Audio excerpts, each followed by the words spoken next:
ஒரே ஒரு நிகழ்ச்சி அல்ல. அக்கிரமம் எப்போது தொடர்ந்தாலும் தொடர்ந்து இதை கண்டித்து மீனவர்களுக்கு ஒரு பாதுகாப்பு அரணை உருவாக்கி தருவதற்கான உரிமையை இந்த அணி உருவாக்கும். இதை கட்சி இல்லை, வேதம் இல்லை, மனிதாபிமானம் இருக்கிறது. மாணவன் சொல்லும் போது இந்த போராட்டம் எங்களுக்காக மட்டுமல்ல நண்பர்களே, மீனவர்களுக்காக மட்டுமல்ல, இந்த தேசத்துக்காக, இந்த நாட்டுக்காக. எங்கள் தோழர் அன்பழகன் சொன்னார் அல்லவா, இந்த அரசாங்கத்திற்கு மீனவர்களை மொட்டையடித்தது என்று யாரோ சில நண்பர்களை பார்த்து அவர்கள் தலையை மொட்டையடித்தார்கள் சிறைச்சாலை சொல்வதற்கிறத. இது ஒரு பெரிய மான பிரச்சனை. யாருக்கு? இந்திய நாட்டுக்கு, இந்திய அரசு. இது நமக்கு இரண்டாவது. முதல்ல ஒரு தேசத்தினுடைய, ஒரு நாட்டினுடைய, அதுவும் பெரிய நாடு, உலகத்திலே நாங்க இந்த அளவுக்கு வந்திருக்கிறோம். சப்கா சாத் சப்கா விகாஸ் பேசிக்கொண்டே இருப்பார் எப்ப பார்த்தாலும். விஸ்வகுரு, நான் தான் உலகத்துக்கே வழிகாட்டி. உலகத்துக்கே வழிகாட்டியா இருக்கிற ஒரு நாட்டுக்காரனை இன்னொரு சாதாரண பக்கத்திலே நம்முடைய தயவினாலே வாழ வேண்டியவர்கள், இன்னும் கேட்டால் அவர்கள் உயிர் போகிற நிலையில நாம் அந்த அணி கொடுத்தது மாதிரி இன்றைக்கு இந்திய அரசும் மாநில அரசும் அவர்களுக்கு வாழ்வாதாரத்தை கொடுத்திருக்கிறோம். வாழ்வாதாரம் கடன் கொடுக்கிறேன்னு இந்த அரசாங்கமே இல்லை. நேரம் மிகப்பெரிய அளவிற்கு என்னுடைய முதலமைச்சர் கப்பல் அனுப்புறாரு, இவரும் பக்கத்துல போய் நின்னாரு. மிக முக்கியமான அது எங்கள் மனிதாபிமானம். ஆனால் உங்களுக்கு மனிதாபிமானம் என்றால் என்ன என்று புரியவில்லை. ஏன் புரியவில்லை? புரிந்திருக்கிறது, ஆனால் மனம் இல்லை. அதுதான் காரணம். நீங்கள் அவர்கள் நம் இனம் இல்லை என்று நீங்கள் நினைக்கிறீர்கள். ஆகவேதான் உங்களுக்கு மனம் இல்லை என்று சொல்லக்கூடிய அந்த சூழ்நிலை இருக்கிறது. எனவே நண்பர்களே, மீனவர்களுடைய உரிமையை காப்பாற்றுவதற்காக மட்டுமல்ல இந்த போராட்டம், இந்த கண்டன ஆர்ப்பாட்டம், இந்த அறப்போராட்டம்.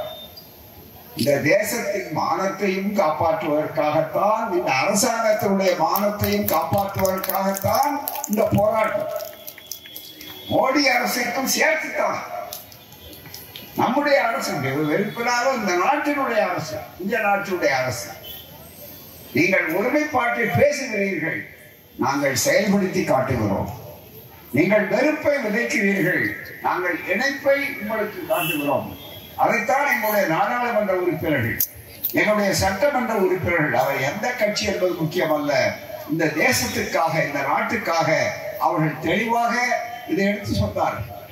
மானம் என்று சொல்லுகிற போது அது எவ்வளவு முக்கியம். உங்களுக்கு அடிக்கடி சொல்லுகிற வார்த்தை தேசாபிமானம் இருக்கிறத.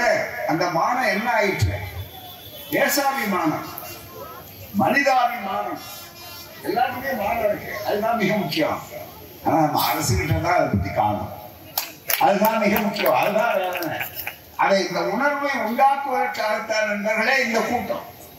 அதுதான் உங்களுக்கு அவர்களுக்கும் சுயமரியாதை இயக்கம்னா அதுதான். எல்லாரும் சுயமரியாதை ஒரு கட்சிக்கு சொந்தமானதல்ல, மனிதர்களாக வாழ்கிறவர்கள் எல்லோருக்கும் நம்ம பிரதமர் பாரதியாரை பற்றி அங்கங்க மிக முக்கியமா தமிழ்நாட்டுக்கு தான் பேசுவார். திருவள்ளுவர் பாரதியாரெல்லாம் பேசுவார். அந்த பாரதியாருக்கார தேசிய கவி பாரதியார் சொன்னாங்க, காக்கை குருவி எங்கள் ஜாதி, காக்கை குருவி எங்கள் ஜாதி. சரி, வரவேற்பு. மனிதர் மட்டும் இல்ல, காக்கை குருவியும் அப்படின்னு சொன்ன நேரத்துல இந்த காக்கை குருவியை கூட சுடுவதற்கு உரிமை கிடையாது. மிக முக்கியமா வழக்கு போடும். இன்னைக்கு சாதாரணமா எந்த பறவை வேணாலும் சுட்டுக் கொள்ள முடியுமா? உடனே துப்பாக்கி எடுத்து போய் வேட்டையாடிட முடியுமா? ஆனால் மனிதர்களை வேட்டையாடுகிறார்கள், எங்கள் சகோதரர்களை வேட்டையாடுகிறார்கள். வேட்டையாடியது போதாது, அவருடைய வாழ்வாதாரத்தை பறித்தது போதாது என்று அவர்களை அவமானப்படுத்துகிறார். எங்களுடைய தாய்மார்கள், சகோதரிகள் இவ்வளவு பேர் வந்திருக்கிறார்களே, இந்த போராட்டத்துக்கு எங்களுக்கெல்லாம் என்ன உணர்வு? பெரியாரிடம் பயின்றது மானமும் அறிவுதான் ஒரு மனிதனுக்கு அழகு என்ற ஒரு பாடபாலத்தை சொல்லிக் கொடுத்தார். மானம் அவ்வளவு மிக முக்கியம். எவ்வளவு சொன்னாலும் உங்களுக்கு பரிசு கொடுக்கிறேன், நிர்வாணமா வாயின்னு சொன்னால் விட்டு விடுவார்களா? ஆனால் மற்றவர்களுக்கு அது தெரியாது.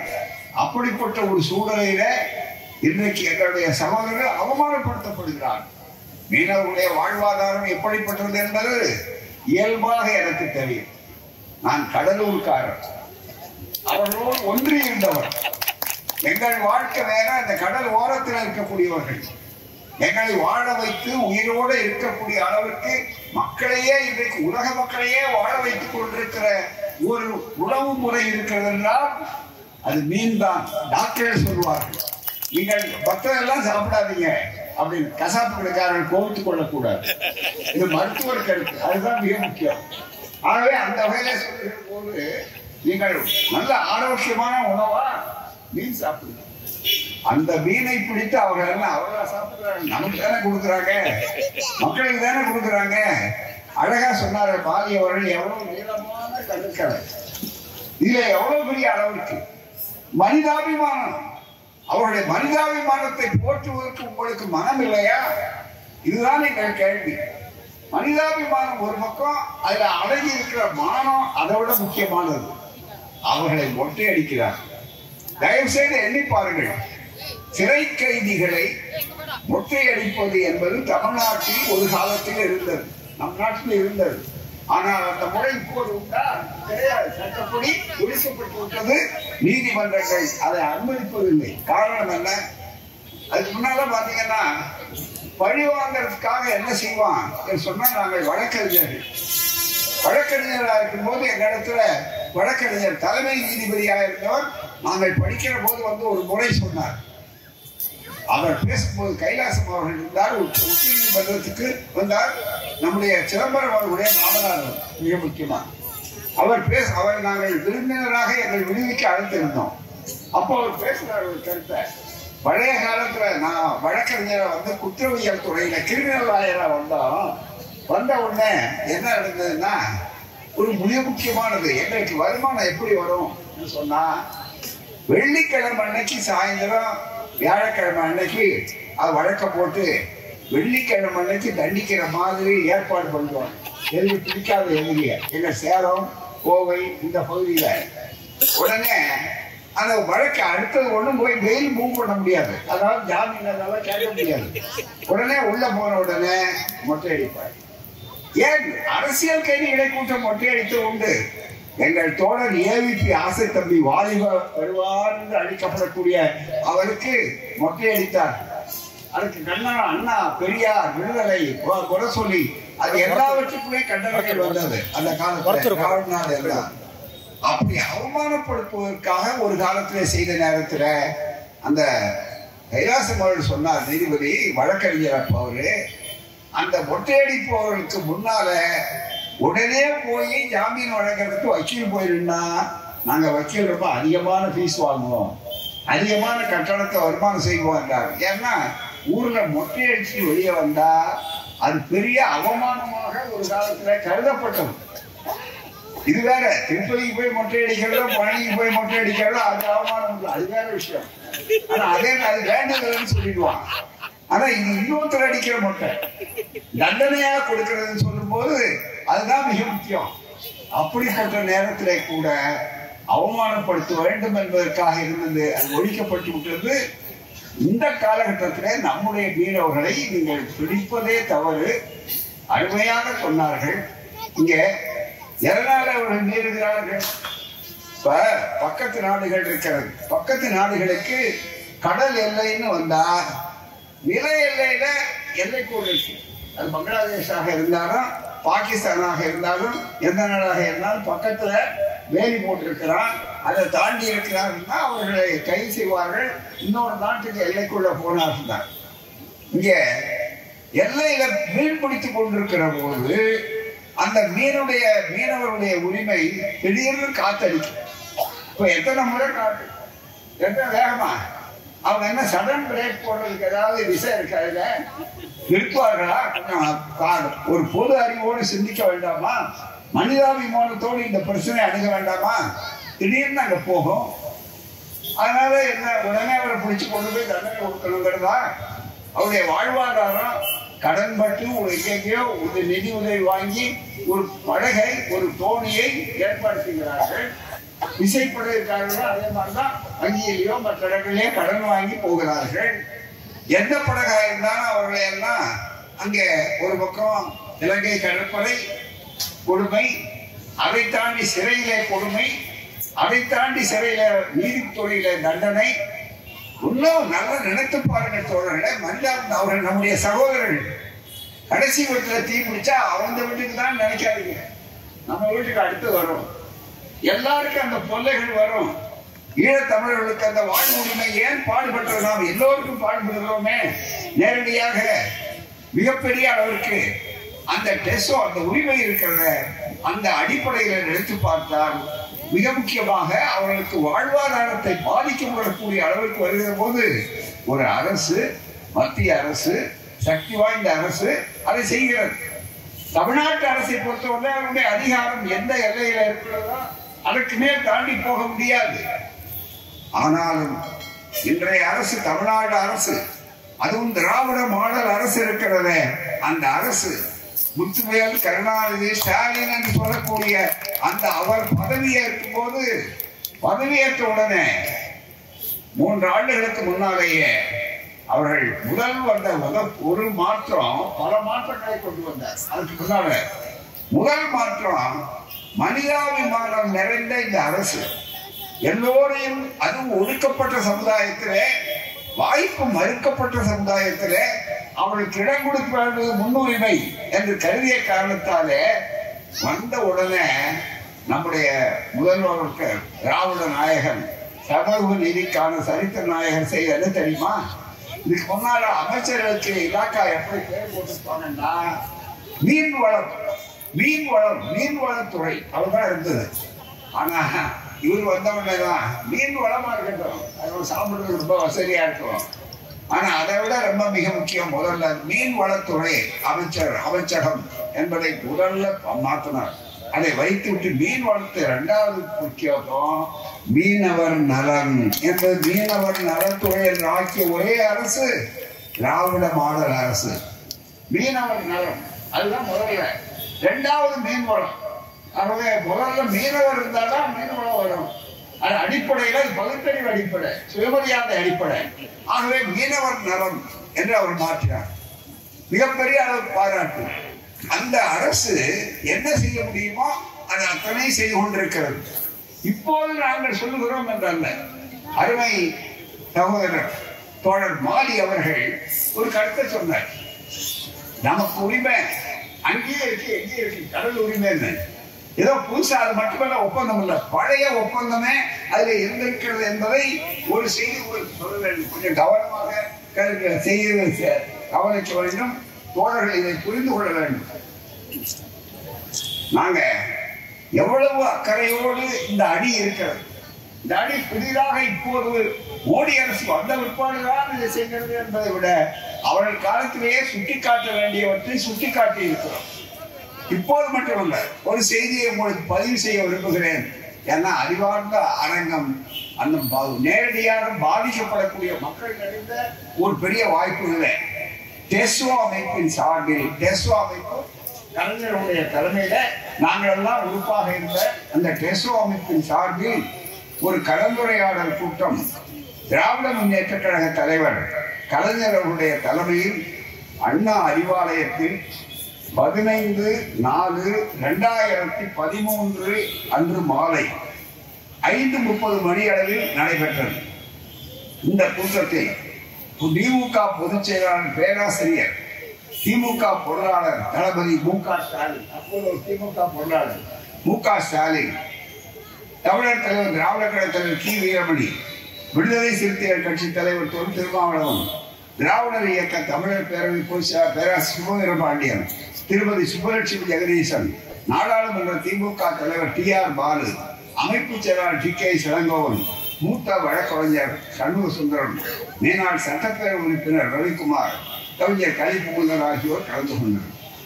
அதுல 13வது 2013, இன்றைக்கு 2024 கணக்கு போடுங்க. இன்றைக்கு அந்த கொடுமை நடப்பதற்கு முன்னாலேயே எவ்வளவு தெளிவான ஒரு பாதையை வற்புறுத்தி இது போல நடக்கக்கூடாது என்பதற்கு அடையாளமாக இந்த பிரச்சனை இப்போது நாங்கள் எடுத்துக்கொள்வது ஒரு அரசியலுக்காக அல்ல. கச்சத்தீவை பற்றி மோடிக்கு வருகிற கவலையெல்லாம் தேர்தல் நேரத்தில் வரும். எங்களுக்கு அப்படி இல்லை. ஏன்னா எங்கள் ரத்தத்தின் ரத்தம், சதையின் சதை, எங்கள் உணர்வாளர்கள், எங்கள் உறவுகள், அவர்கள் மனிதர்கள் மட்டுமல்ல, எங்கள் உறவுகள். ஆகவே அவர்களை கொண்டு நினைக்கிறோம். காலில் அடிபட்டா தலை துடிக்கும், அதுதான் மிக முக்கியம். ஏன்னா நாங்கள் ஒரே மாதிரி இருக்கோம். ஏன்னா உங்களுக்கு துடிக்கிறது இல்லையே, உங்களுக்கு மறுத்து போச்சே, அதுதான் மிக முக்கியம். அந்த அளவுக்கு இருக்கக்கூடிய வாய்ப்புல இந்த செய்தியை பாருங்க. இதை ஒட்டி முதலும் தீர்மானம் நிறைவேற்றப்பட்டது 11 ஆண்டுகளுக்கு முன்னாலே. இன்றைக்கு நடக்கிற பிரச்சனைக்கு ரொம்ப கவனமா இதை பார்க்கணும், பதிவு செய்து கொள்ளணும், பரப்பணும். இதை மற்றவர்கள் எல்லாம் மற்ற தலைவர்களுக்கும் இது பயனுள்ளதாக இருக்கும். ஏன்னா பொது வாழ்க்கையினுடைய அம்சமே நம்ம நாட்டில் public memory is very short என்று சொல்லுவார்கள். பொது வாழ்க்கையில பல நேரத்தில் இந்த பொது ஞாபகம் மறந்து, இந்த ஞாபகம் மறதி வச்சுதான் பல பேர் அரசியல் நடத்துறாங்க. அதுதான் மிக முக்கியம். அப்படிப்பட்ட சூழ்நிலையில ராமேஸ்வரத்தை ஒட்டிய இந்த தீர்மானம், ராமேஸ்வரத்தை ஒட்டிய ஆதாம்பாலம் மற்றும் நாகை மாவட்டம், இந்த மாவட்டம் கோடியக்கரை ஆகிய பகுதிகளின் இடையில் இந்தியாவுக்கும் இலங்கைக்கும் இடையில் உள்ள கடற்பகுதி பாக் ஜலசந்தி என்று அழைக்கப்படுகிறது. இப்பகுதி வரலாற்று அடிப்படையில் உருவான நீர்ப்பரப்பாகும். பாக் விரிகுடா கடல் பகுதி பல நூற்றாண்டு காலமாக பிரிட்டிஷ் ஏகாதிபத்தியத்தின் கட்டுப்பாடில் இருந்த ஒரு பகுதியாகும். அதைத்தான் தோழர் அவர்கள் எனக்கு முன்னாலே சொன்னார்கள். பாரம்பரியமாக இந்திய மீனவர்களும் இலங்கை மீனவர்களும் முழு உரிமையோடு, நன்றாக கவனிங்கள், பாரம்பரியமாக இந்திய மீனவர்களும் இலங்கை மீனவர்களும் முழு உரிமையோடு இக்கடற்பரப்பு முழுவதிலும் மீன்பிடித்து வந்தார்கள். இந்த கடற்பரப்பு முழுவதிலும் 2 பேரும் மீன்பிடித்து வந்தார்கள். இரு நாடுகளின் விடுதலைக்கு பின்னரும் வெள்ளக்காரன் முடப்பாடு ஆகஸ்ட் 12 பிறகு இரு நாடுகளுக்கு விடுதலைக்கு பின்னரும் இவ்வுரிமை இரு நாட்டு மீனவர்களே நீடித்து வந்தது. அதுதான் இது ஒன்று குறைக்கல. 1974ஆம் ஆண்டு ஜூன் மாதம் 26, 28 ஆகிய தேதிகளில் இந்திய பிரதமர் இந்திரா காந்திக்கும் இலங்கை பிரதமர் ஸ்ரீமாவோ பண்டாரநாயக்காவுக்கும் இடையே ஏற்பட்ட ஒப்பந்தத்தில் பிரிவு 6 படி இரு நாட்டு மீனவர்களுக்கும் மீன்பிடிக்கும் உரிமை தொடர்ந்து வழங்கப்பட்டது. இது முதல்ல பழைய நிலை, எல்லாருக்கும் நினைவூட்டணும். அதுதான் மிக முக்கியம். நாடாளுமன்ற உறுப்பினருக்கு இது பயன்படும். நாளைக்கு பதிவு பண்ணலாம். சட்டமன்றத்திலே அவர்களுக்கு பல பேருக்கு பயன்படும். பத்திரிகையாளர்களுக்கு, மற்றவர்களுக்கு, மீனவ தோழர்களுக்கும் எங்கள் உரிமைத்தான் கேட்கிறோமே தவிர புதிதாக ஒன்றும் கேட்கவில்லை என்று சொல்வதற்கு ஆதாரமாக இது பயன்படும். அதுதான் எவ்வளவு காலத்துக்கு முன்னால கலைஞர் தலைமையில நடந்து எங்களுக்கு திடீர்னு அரசியல் ஆதாயம் இல்லை. தேர்தலில் கச்சத்தீவு சொல்ற மாதிரி நாங்க திடீர்னு அதுக்காக பயன்படக்கூடிய கூட்டம் அல்ல இது. அதெல்லாம் நினைத்து பார்க்க வேண்டும். அவர் வரும்போது இந்த இரு நாட்டு மீனவர்களுக்கு மீன்பிடிக்கும் உரிமை தொடர்ந்து வழங்கப்பட்டது.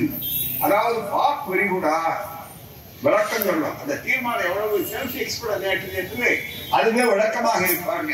அதாவது பாக் விரிகுடா, பாக் ஜலசந்தி சொல்லுவார். பாக் விரிகுடா கடலில் இரு நாட்டு மீனவர்களும் காலங்காலமாக இருந்து வந்த மீன்பிடிக்கும் உரிமை எந்த மாறுதலுக்கும் உட்படுத்தப்படாமல் தொடர்ந்து நீடிக்கும் என்ற வகையிலேயே மேற்படி ஒப்பந்தம் அமைந்தது.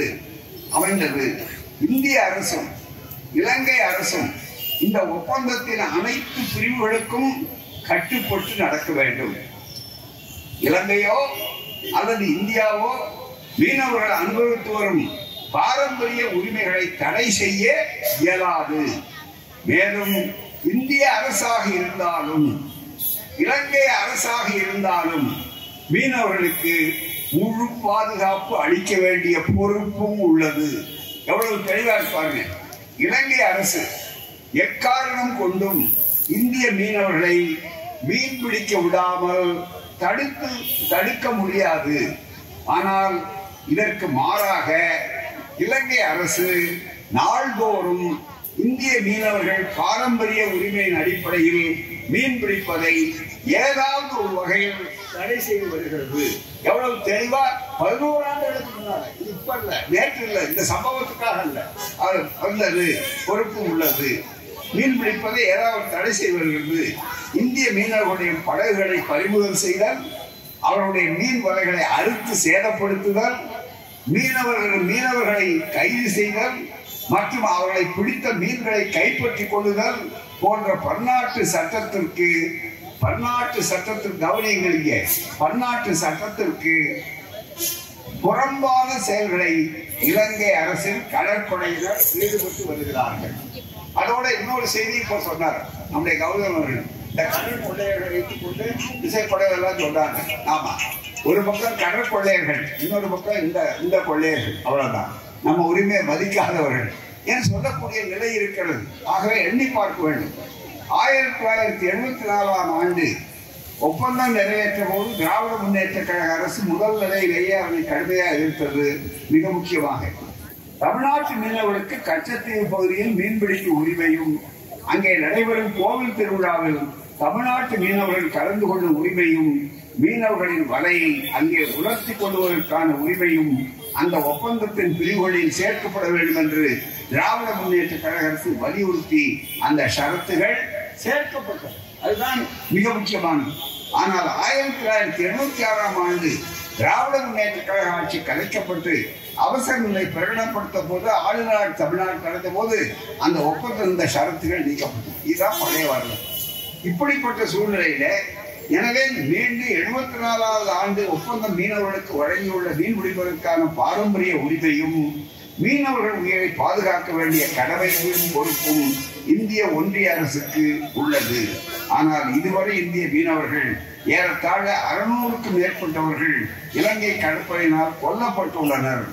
இத்தகைய கொடுஞ்செயலை தடுக்கவும், இந்திய மீனவர்களை காப்பாற்றவும் இந்திய அரசு நிரந்தரமான தீர்வு எதையும் இதுவரை காணவில்லை. வரலாற்று ரீதியாக உடனே என்ன சொல்லுவாங்க பாருங்க, பழைய அரசு நடந்து நாங்கெல்லாம் சொல்லுங்க, அதுக்காக நம்ம மாத்துறாங்க. நீங்க இத்தனை ஆண்டுகள் இருக்கீங்களே, என்ன செய்யறது?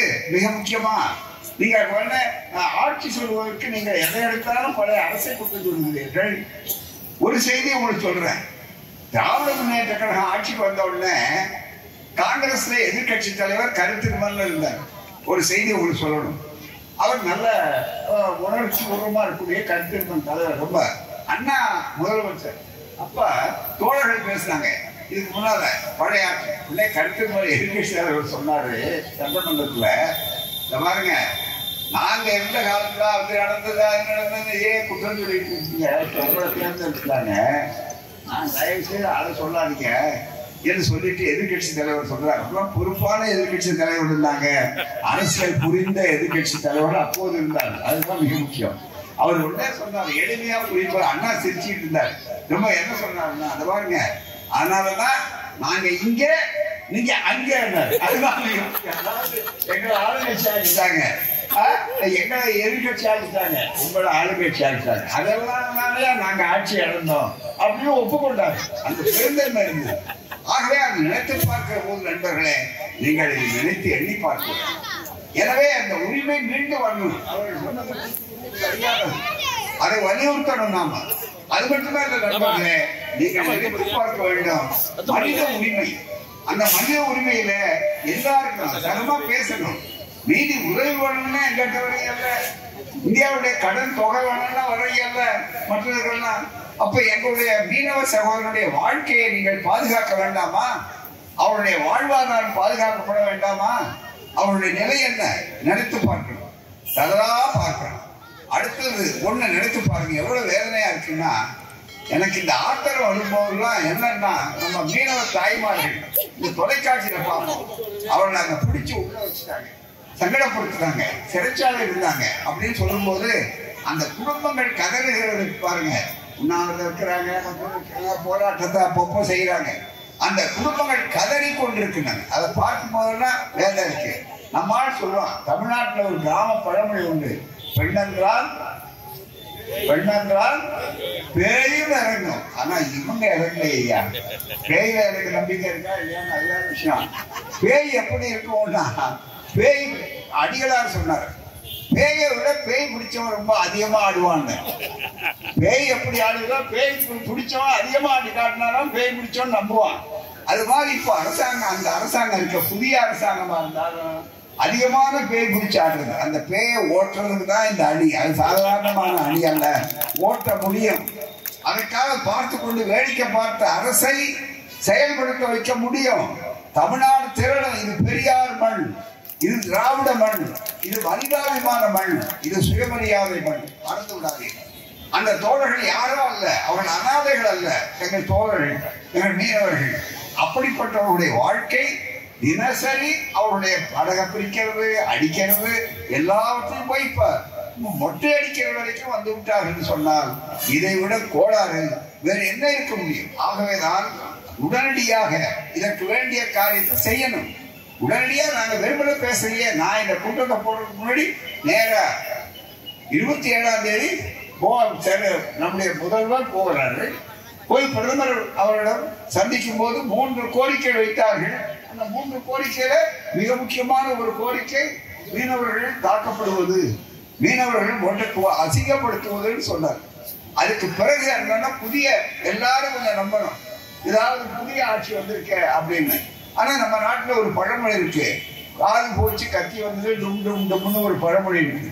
அது மாதிரி எந்த அளவுக்கு அவரே நல்ல ஆட்கள் போனவர்களே பரவாயில்ல அப்படின்னு சொல்லக்கூடிய அளவிற்கு இன்றைக்கு கொடுமை வந்திருக்கிறது. ஆகவேதான் மீனவ சமுதாய சகோதரர்கள் என்று சொல்லுவார்கள் இந்த நாட்டின் குடிமக்கள் அல்லவா.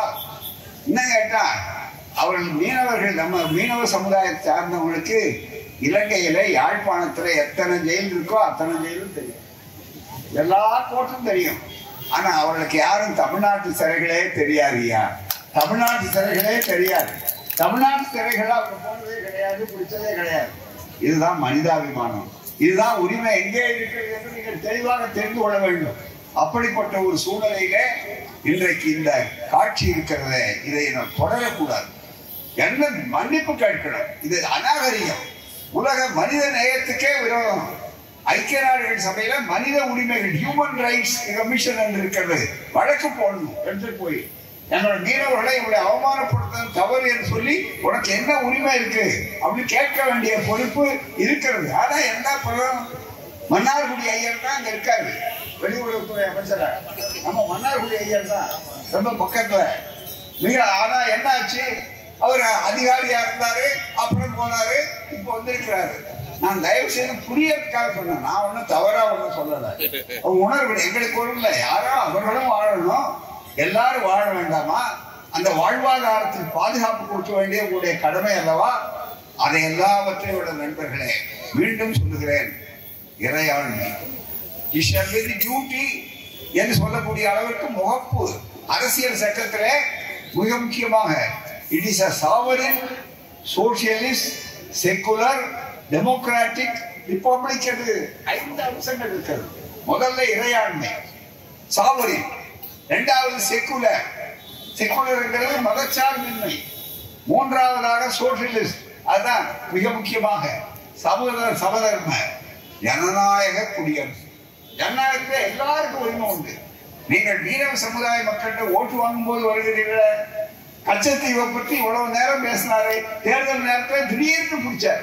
ஏன்னா அவர்களுக்கு தாங்கள் தோற்பது தெரியும். மிக முக்கியமா அதுக்காக மோடி பிரச்சாரம் பண்ணும்போது என்ன செஞ்சாரு, ரோட் ஷோ போனார். தமிழ்நாட்டில் இது வரைக்கும் நாம போறதெல்லாம் பேரணி, அவங்க வந்தாங்கன்னா ரோட் ஷோ. ரோட் ஷோ மட்டும் இல்ல, அயோத்தி அந்த பக்கத்துல எங்க போனா god show, road show, god show, எல்லா ஷோவும் சொன்னாரு.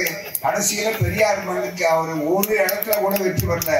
40 நமதே என்று சொன்ன நம்முடைய முதல்வர் அவர்களுடைய குறியும் தோழர்களுடைய உழைப்பும் 40ஐயும் கொண்டு வந்தாங்க. இந்த கோபம் அவங்களுக்கு இருக்கலாம். அதுக்காக பாவம் நீங்க மீனவ சமுதாயத்தை தண்டிப்பதை போது ஊக்கப்படுத்தலாமா?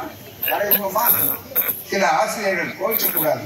சில ஆசிரியர்கள் என்ன பண்ணுவாங்கன்னா, பலமா இருக்கிறவங்கிட்ட போய் அடிக்க மாட்டாங்க, வீக்கா இருக்கா பாருங்க அவனை பயமுறுத்துறதுக்காக ஓங்கி அடிச்சுக்குவாங்க.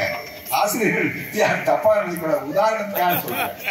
ஏன்னா அடிச்சா, ஏன்னா அவன் திருப்பி அடிக்க முடியாது, அதனால என்ன பண்ணுவாங்க, டீச்சர்லாம் உட்கார்ந்துருக்காங்க.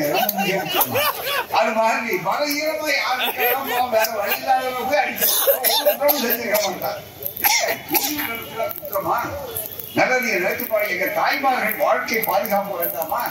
அவர்கள் ஒரு பக்கத்துல அவங்க முடிச்சு கொள்வாங்க, இவங்க தலையை தூக்கி வச்சுக்கிட்டு ஒவ்வொருத்தரா கொண்டு உங்களை வாழ வச்சிருக்காங்களே, நம்ம வாழ வச்சிருக்காங்களே, அந்த மக்களுக்காக நாம் போராட வேண்டாமா? அந்த மக்களுக்காக நாம் பாதுகாப்பாக இருக்க வேண்டாமா? நல்லா நினைத்து பார்க்க வேண்டும். ஆகவேதான் இந்த போராட்டம். இந்த போராட்டம் என்பது மனிதநேய போராட்டம். இந்த போராட்டம் என்று யாருக்கோ அல்ல, நம்முடைய சகோதரர்களுக்காக, நம்முடைய நாட்டின் மானத்தை காப்பாற்றுவதற்காக, நம்முடைய உரிமைகளை காப்பாற்றுவதற்காக. அதற்கு மாநில அரசு, திராவிட அரசு, திராவிட மாடல் அரசு எப்படி துணையாக இருக்கிறதோ அந்த அரசுக்கு நாம் துணையாக இருந்து போராட வேண்டிய நேரத்தில் போராடுவோம், வாதாட வேண்டிய நேரத்தில் வாதாடுவோம் என்பதை நன்றாக புரிந்து அனைவரும் ஒன்று சேருவோம். அனைவரும் இங்கே சிறப்பாக சொல்வதை போல இந்த மாநிலத்தில ஒரு பெரிய மகிழ்ச்சி. புதுச்சேரி மாநிலமாக இருந்தாலும் ஐயா மேலாள் அமைச்சர் கமலக்கண்ணன் அவர்கள் வந்தார்கள். அது மாதிரி நமக்கு எல்லா இடங்களுக்கு இருக்குன்னு. அதனால குஜராத் மீனவர் அடிபட்டா பரவாயில்லன்னு நாங்க சொல்லல. ஆனா குஜராத் மீனவருக்கு காட்டுகிற அதே சலுகையை தமிழ்நாட்டு மீனவர்கள் காட்ட வேண்டாமா என்பதுதான் எங்கள் கேள்வி. ஆகவே நண்பர்களே, இது தொடக்கம். தொடர்ந்து இந்த பல இடங்கள்ல பல ரூபங்களிலே இந்த போராட்டம் தொடரும். ஆனால் நாங்கள் இதுவரையிலே போராடிய எந்த விஷயமும் தோற்றது கிடையாது. பெரியார் சொன்னார், என்னுடைய போராட்டங்கள் எல்லாம் வெற்றி கிடைக்கிறது கொஞ்சம் தாமதமாகும், ஆனா உறுதியான வெற்றி கிடைக்கும் என்று. எனவே இது மனித உரிமை போராட்டம், மான போராட்டம், தேசத்தை காப்பாற்றுவதற்கான, இறையாண்மையை பாதுகாப்பதற்கான போராட்டம். இந்த போராட்டத்திலே அனைவரும் ஒன்று சேர்ந்து குறுகிய காலத்திலே சொன்ன உடனே ஏற்பாடு செய்த நாகை மாவட்ட திராவிட இயக்க நம்முடைய தோழர்கள், குறிப்பாக திராவிட கழக தோழரை ரொம்ப பாராட்டணும். சில நாட்களுக்கு முன்னால சொன்னேன், அருமையா சென்றார். கூட்டணி கட்சி தலைவர்கள், குறிப்பாக திராவிட முன்னேற்ற கழக தோழர் உட்பட இன்றைக்கு எல்லோரும் வந்திருக்கிறீர்கள், தாய்மார்கள் வந்திருக்கிறீர்கள். அனைவருக்கும் நன்றி. தொடர வேண்டும். இனிமேலும் இந்த அக்கிரமத்துக்கு முற்றுப்புள்ளி, நிரந்தர முற்றுப்புள்ளி வைக்க வேண்டும். அவ்வப்போது பீஸ் மீல் என்று சொல்வார்கள், அது மாதிரி தனித்தனியா வச்சு கொண்டு இருக்கக்கூடாது என்று கூறி அனைவருக்கும் நன்றி கூறி முடிக்கிறேன். வணக்கம். நன்றி.